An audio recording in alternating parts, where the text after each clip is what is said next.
Hello and welcome to PMCLounge.com. Today we are talking about ITIL certification. This is an introduction of sorts because we typically deal with project management certifications and mostly with PMP certification. But I thought of bringing up another interesting certification, another quite popular certification out there, which is ITIL. So this is just an introduction, uh, just an overview of what ITIL really is.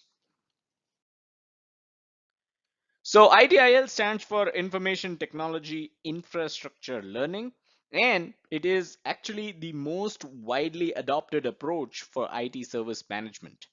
It provides a practical framework for identifying, planning, delivering, and supporting IT services to the business. Now, a key point to note here is we are talking about IT services here. So, if you deal with IT services, if you provide IT services, if you are involved in any of these phases, right, identifying, planning, delivering, and supporting, then this is definitely a certification that you can look forward to. So ITIL comes in five forms. There are five certifications that you can take. All of them are provided by the same body, and these certifications are foundation. This is the first one that ideally you should be taking, and there you have practitioner, intermediate, expert, and master. So these are the five different flavors of the ITIL certification. Now, why do we need IT services management? It's simple because the complexity of IT services is increasing. There are external dependencies and influences. We need higher visibility for IT service failure. A downtime is definitely something nobody wants and nobody expects as well. Manage changes with minimum impact on existing services, pretty important.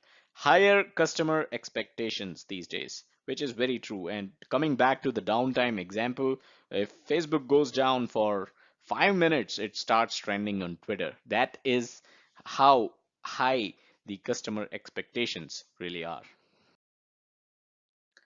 Now, adopting ITIL can offer users a huge range of benefits. What are these? Improved IT services, of course, reduces costs, improve customer satisfaction, improved productivity, improved use of experience and skills, improved delivery of third-party services.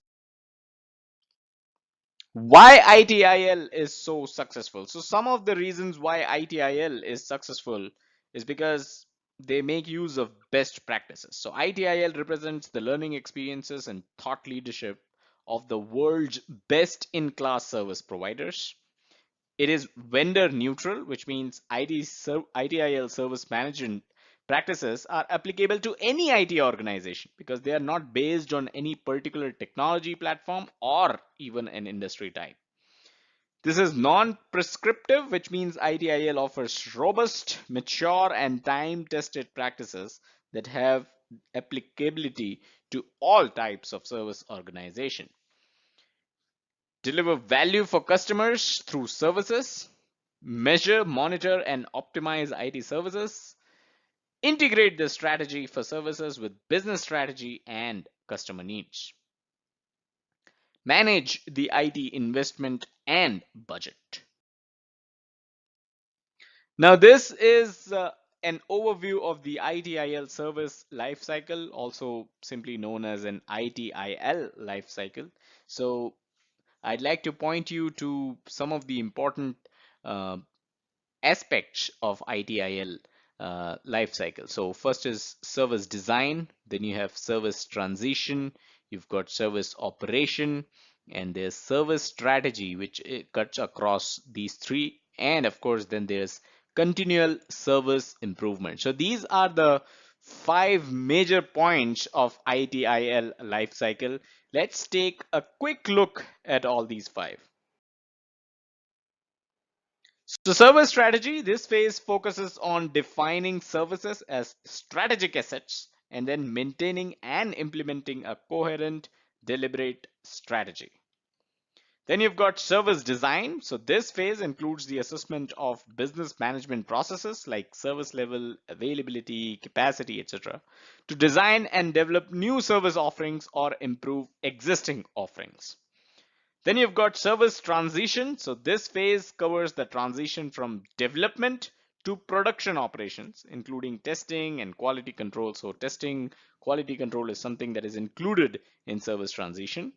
Then you've got service operation. This phase defines how to manage services once they are in production use. So your services are basically live now. It addresses service operational processes such as event management, access management, incident response, the application lifecycle, and help desk support.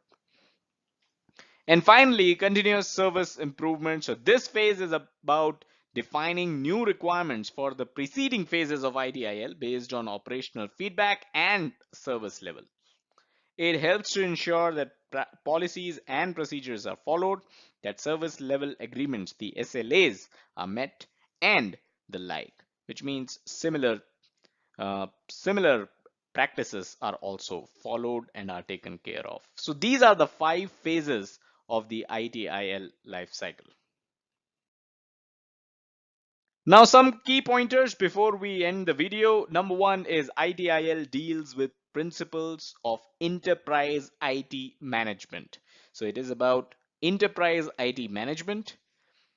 It is especially useful for organizations engaged in providing IT services. So in organizations which pertain to products, IT products, they do not necessarily use much of ITIL as compared to organizations that provide IT services.